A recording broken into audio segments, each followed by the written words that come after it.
Welcome to my channel! Love, Learn, and Love with Jerlyn Cass. Today's vlog, my special guest is of course my spouse, Jeffrey Casaneda. He is a resident chaplain in one of the prestigious hospitals here in Charlotte, North Carolina. So as a resident chaplain, how are you, Jeffrey? I'm enjoying my work as a chaplain, providing care and support to patients, loved ones, and even for teammates who wanted to have someone to talk to just to process what they're going through, especially they are processing some grief, some emotional and mental struggles. So that's basically my work. I know there are struggles and also there are some lessons we learn in our workplace. So specifically as a resident chaplain, what are the lessons in life based on your encounter with the circumstances in the hospital, with the parents or with the family, with the patient that you can share to us and somehow encourage us and inspire us and motivate us to keep going or accept things in life? Is there anything that you would like to give emphasis so that we could also learn lessons from what you have encountered? Basically, it's more on how you gonna help people overcome some mental issues, mental health, emotional issues, because you just don't know. Because we people, we thought all the while that everyone is okay, because that's the standard of the world, that you must show people that you are okay. When you ask people how are you, they always say I'm okay. But actually there's a lot of people, even me myself as a chaplain, I have my own setbacks, I have my own grief. Most important lesson that I learned from my work as a chaplain is be sensitive enough, because there are people who are struggling in life that you just don't know. They are broken inside, but outside they are okay, but inside they are broken. But when you start the conversation and let them know that they are not alone of what they're going through. And that's my experience each time I visit patient, even they did not request for a chaplain. So when I visit them and just start the conversation, just providing a non-anxious presence and a compassionate presence, then you just can hear from this patient that there are something going on inside, especially people in the hospital. It's so difficult situation when you are in the hospital, because that's very discombobulating situation when you are dealing with issues of health. So you just don't know. It's so deep inside that there's a lot of concerns, worries of the trajectory of health. So with my exposure with these different issues of my patients, I just learned, just be present, just be there for them, and have a listening heart, a listening ears, and be available. Yes. Most important thing is be available with people. You just don't know, even your closest friend, you just don't know what they're going through. Even in the church, it's been called tradition when we go to church as if everything is okay, but you don't know some of the people there that sit beside you, they are going through in the inside. And even just a tap of the shoulder can mean a difference. Yeah, exactly. I can relate because I myself, sometimes we are having some struggles like based on our traumatic experiences in life, but because we want to overcome those hindrances in all aspects, it could be emotional or mental, but because we want to keep going and we want to be stronger, we are fighting that traumatic experiences, though we acknowledge and we are aware of that, but we are trying to just smile even if sometimes we are not okay, because we want to project that it's okay not to be okay, but we should be like okay, looking like okay. So lesson learned is you should also be sensitive to your neighbors, like even if they're smiling, even if they possess like a positive attitude, but sometimes they are also ruined and they go to church grieving with emotional issues. There must be a real understanding that we need to let other people understand that it's okay not to be okay. because the world is telling us you have to be okay, even you are not okay.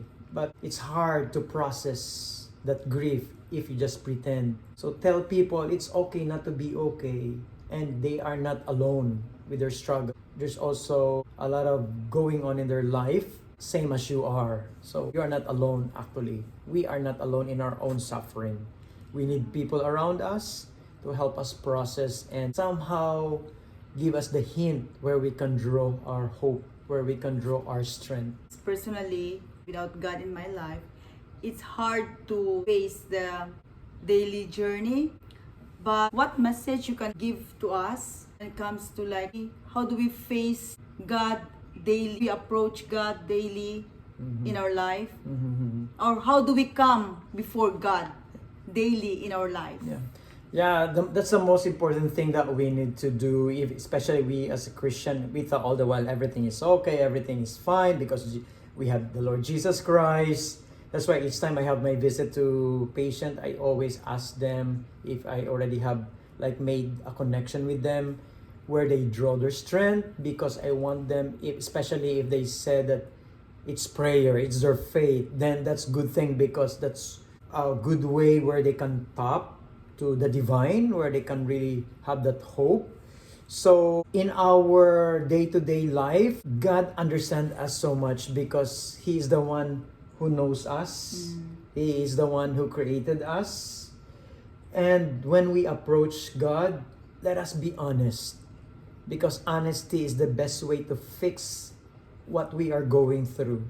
We have to go to God empty, destitute, that you have this open hand. You don't come to the Lord with full of something that you hold back. But when you open your life to the Lord and be honest, and Lord, here I am empty, then God is there to let His grace abound. Just be honest to the Lord and tell, I don't have what it takes to be a good person. I don't have what it takes to be righteous of my own, because we are powerless to meet the God's standard. It's all by God's grace. Be honest. If you are Surrender everything. yeah, Like, Lord, I am ruined. Without you, I am nothing. Like, I can't do this. Personally, well, that's how I pray most of the time. Like, Lord, surrender. there's nothing to pretend because God knows everything. Sometimes we want to approach God like we are patching anything, we are patching something, we are hiding something, but God sees it. So the more you are not honest, the more you struggle. But if you are honest to the Lord of what you're going through, then of course God knows already before you have spoken the word, but God wanted you to be honest to Him, because that's one way that we are putting our faith. It's our confession. It makes a difference. So what if others will ask like, oh, I've been honest with God. I've been surrendering all my concerns, all my struggles. I've been praying every day, but as if nothing is happening. As if there's no healing. There's no mental or emotional healing or even physical healing. I've been honest and I've been total surrender. And did anybody ask you about that also in the hospital? That's a very nice question, but it's also a very difficult question to answer. I attended to a lot of patients who have that we call theodicy, which means, where is God in the midst of suffering? If you are a good God, why I am suffering? So that's what we call theodicy. For me, it's a hard question, but I just let them, express. God understand what you're going through. It's okay to question, because I myself, I have my own questions, because I have a lot of desires that as if God is not answering. But let God be God. We just don't know, because there are ways how God answers us. It might be no to what you are asking or requesting, because God knows what's best for you. Or maybe the one that you are asking is something that's going to ruin your life. So He might say no. And He can also say yes. But not right away. Yeah, it takes time and it needs patience. God is checking your heart, the motive of your heart. And sometimes God can answer, wait. Just wait. But we people right now in this generation, that's why we have restaurant like easy to go. You just drive through and you have immediately your meal.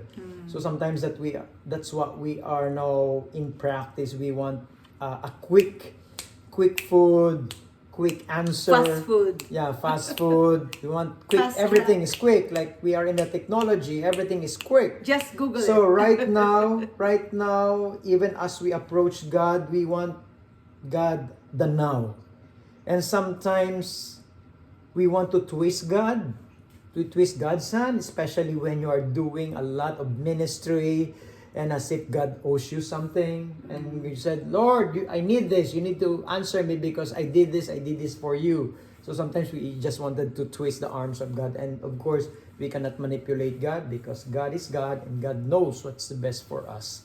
So it's just a posture of your heart. What's the motive of your heart? But of course, when you are sick, you always wanted to be healed. God wants to heal us, but sometimes some of our illnesses are caused by our action, and somehow this is our consequence. And sometimes we are affected by environmental factors of the air that we breathe, of the food that we eat. That's why sometimes somehow it ruin our health. Sometimes that's why we question why I have this sickness. The only thing, if you have understanding, if you have faith, everything here is just temporary. The most important thing is what God has prepared for us, and that is the real hope. Yes, that's the real hope. Yeah, thank you so much for this encouragement words, and thank you for allowing me to ask you some serious questions. Yeah. I really would like to share some inspiring and encouraging stories. I asked Jeff to be with me. Most of the time, we are just sharing our travel vlog, food vlog. But though in the past, we have also some spiritual vlog, biblical lessons. Spiritual awareness. In the past, we have also that spiritual awareness vlog. It feels good to be really like sharing some inspiring stories, and that would somehow, some of our friends, our family members, even strangers who don't know us could get some perspective. And we can never tell that some people are suffering. So even if only 5 or 10 people are watching this vlog, but at least they could get some lessons from your own perspective, because that's how we learn, listening to others' stories also. And somehow it can help, and each of us has a mission, and I believe by doing this, we can somehow help people in a little way. And take time to reach out.